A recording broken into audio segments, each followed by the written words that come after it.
ShinRobjira.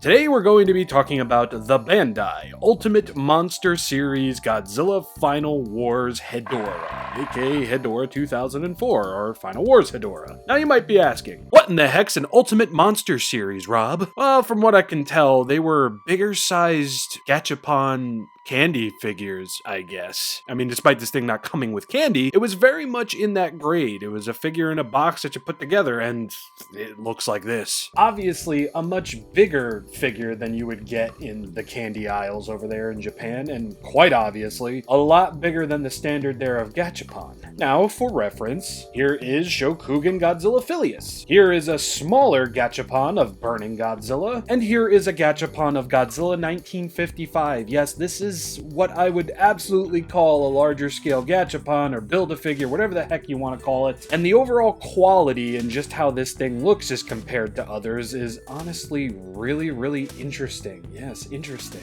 But before we get on moving, in comparison to certain movie Monster Series releases of Hedorah, we have the 2006 mold with the gold paint that I talked about not too long ago. And then we have the newest Hedorah release from Bandai, sporting a brand spanking new mold. And as you can see, Final Wars Hedorah ain't too far off from the movie Monster Series scale, which makes me wonder if Bandai are gonna kinda cheapen out on the new Final Wars Hedorah figure that is apparently coming out for the movie Monster Series and just use a remold of this. Not that I would be very upset with that, because as we're going to see, the detail on this figure, and the paint as well, believe it or not, are quite extravagant. But much like Godzilla 2014, there needs to be a little bit of ball tickling going on, because this thing came with a box. And here is that box. Now, this isn't as flimsy as you would normally expect from a candy figure or a Shokugan figure or anything like that. It's quite the thick quality, and it's really nice, actually. We can see Ultimate Monsters Godzilla up there. Ultimate Monsters Godzilla with Final Wars Goji and Final Wars Gigan on the front, Godzilla on the side, Gigan on the other, and on the back we can see what this lineup consisted of. We've got two Final Wars Gojis, one with normal dorsal fins and one with charged up dorsal fins. We have Final Wars Gigan, and then we have Final Wars Hedorah, Ebirah, and King Caesar. And aside from all that balls, that's pretty much all I really have to say about the box, but still, I mean, even compared to my head, this is a much bigger box than we would get with the Shokugan. And again, the quality is really nice, and to my knowledge, please don't quote me on this, I think these figures back here were the only things released under the Ultimate Monsters line. Which is a shame, because as we are about to finally get into, these figures, I mean, judging by Hedorah alone, were really impressive. This figure is awesome, and it's also quite heavy. Let me see if I can do a bit of a...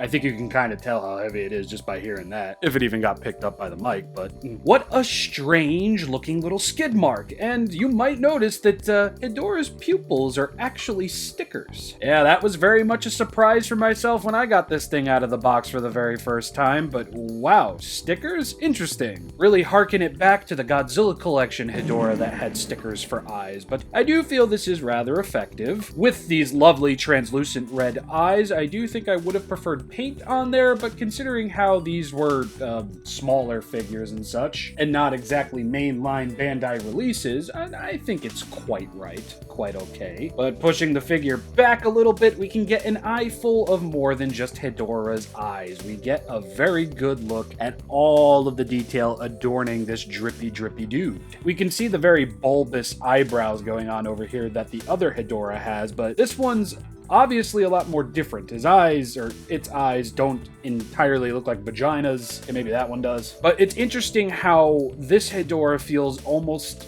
more formless than the Showa Hedorah does. I mean, it's quite obviously not all that symmetrical, especially when looking at the eyes and such. Turning the figure to the side, I mean, just look at everything that's going on here. We've got, like, pollutive volcanoes on the side of Hedorah's head. We've got tubes hanging down off of its face. Turning the figure to the backside, we get even more of a good look at just what was going on with this design. These very fleshy and disease-ridden looking tubes over here, the veiny and not very healthy looking look to the more fleshier bits of Final Wars Hedorah, moving into the back where a sac is not present, just tubes, but we've got some bloodier patches going on, moving into this very centipede looking like tail over here, and just take a look at this. I wasn't expecting this tail to be done up with all of these colors over here, and it's really, really nice. Something that I'm sure the movie monster series will likely be skipping out on.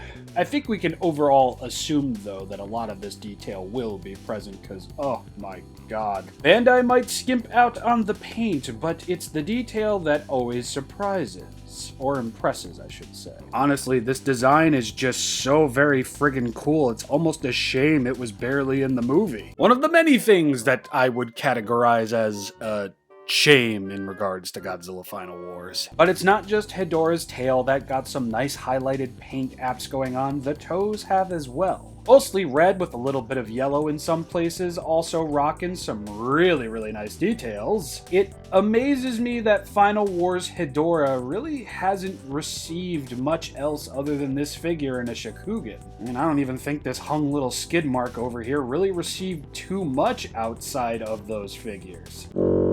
Moving from the crotch to the chest to, I guess we can call this the neck, we've got more tubes, we've got this very glossy, very bloody looking red going on. And again, we're back up at the face, and this just completes the look. I mean, I know I already talked about this, but this is so beautifully Hedorah. But now we're going to take a look at the arms over here, because like the toes and tails, the tendrils on the arms are going to get some paint love. Red with a little bit of yellow mixed in, again, giving off that very centipede looking feel to it. Such paint apps are going to be present on both sides of the arms over here. And again, this gnarly friggin' detail, dude. Ah, it's impressive.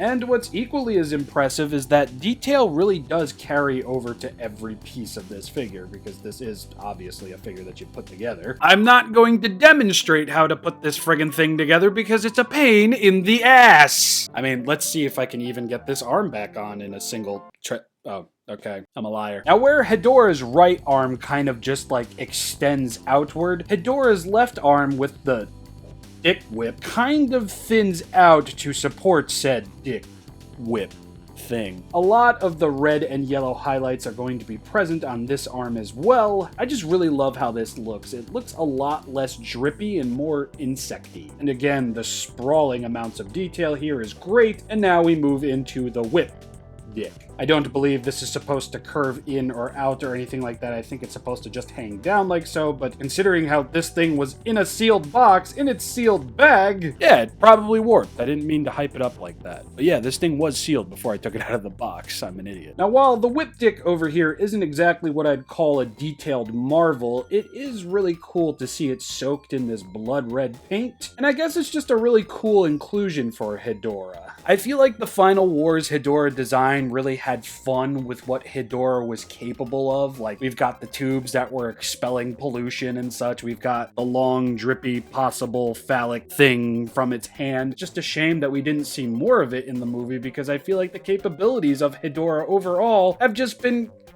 grossly underutilized. Hedorah is essentially the Blob if it was made out of pollutant chemicals, which I think might actually be worse than being a giant pink acidic bubble of death. That's kind of why I'm hoping Hedorah eventually shows up in the Monsterverse or in a new Godzilla movie overall, because then maybe Hedorah's overall capabilities can be fully brought into the limelight. But anyway, this figure is massively, massively impressive, and I am going to award him 2 solid stars in terms of paint and detail. Now, even though the arms and such were all on pegs, there really isn't articulation with this thing, at least intended wise. The most articulation I ever really got out of this figure without something falling off was going to be at the mid portion of the tail over here. It can spin, but as you can see, it kind of like removes itself from the figure and such, but thankfully it's easier to get on than anything else. I thought maybe the arms would be a little bit more intended with articulation, but as you just saw, if you so much as even try to move it, it's just going to fall out, unfortunately. But hopefully the movie monster series figure will be able to fix that. It's a heavy figure, it's a sizable figure, it's a beautifully painted and detailed figure from Bandai, and for a very long time it was the only Final Wars Hedorah figure that even came close to the movie monster series scale. So I really can't complain. Obviously, I'm not going to grade Articulation because there really isn't any, but now I guess we can move on over into size comparisons. I'm a bit bummed that the Ultimate Monster series really didn't have too much steam behind it. I mean, post-Final Wars, Godzilla really did take a major backseat to that of Ultraman and other properties that were kind of blowing up while Godzilla was just slowly dwindling away. What I think is really interesting is just that this line came out in 2007, and Bandai was very much distancing themselves from Final Wars because of how much of a box office bomb it was. So I really wonder what made them think, yeah, you know what, we'll do some Final Wars stuff a couple years later. It's like, why not? I mean, we do know that Bandai had intentions of making vinyl figures of all of the major monsters from Final Wars, so maybe this is just what was left over. Who knows? I don't know. And I'm glad that I finally have a 2004 Hedorah figure that looks as good as this does, just to have something to compare the new Final Wars Hedorah movie monster series figure to. Yeah, this figure's good. I like it a lot.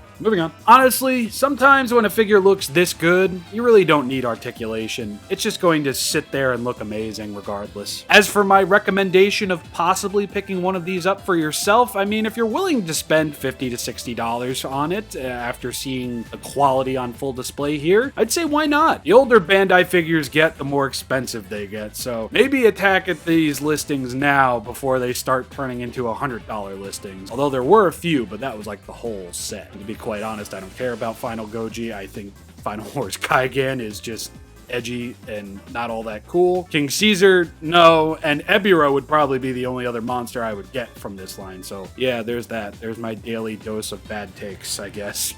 As I always say, if you enjoyed this review, please leave a like, subscribe, check out my social media, and if you really enjoyed it, please consider checking out my Patreon, where $1 a month will get you access to everything. I'm a bit in a slow funk right now, but I'm getting back into it. And when next we meet, it's going to be yet another Godzilla-themed video as we take a look at the Godzilla Island Monster Series King Ghidorah. Is it Godzilla Island Monster Series or is it Island Monster Godzilla? I don't friggin' know. It's Heisei Ghidorah. New, well, not new, but yeah, new for this channel. Anyway, I'm rambling. Goodbye. Have a lovely weekend, everybody. Hope you had a safe and healthy holiday as well. ShinRobjira, you the viewer. Goodbye, good night, for good. Yeah.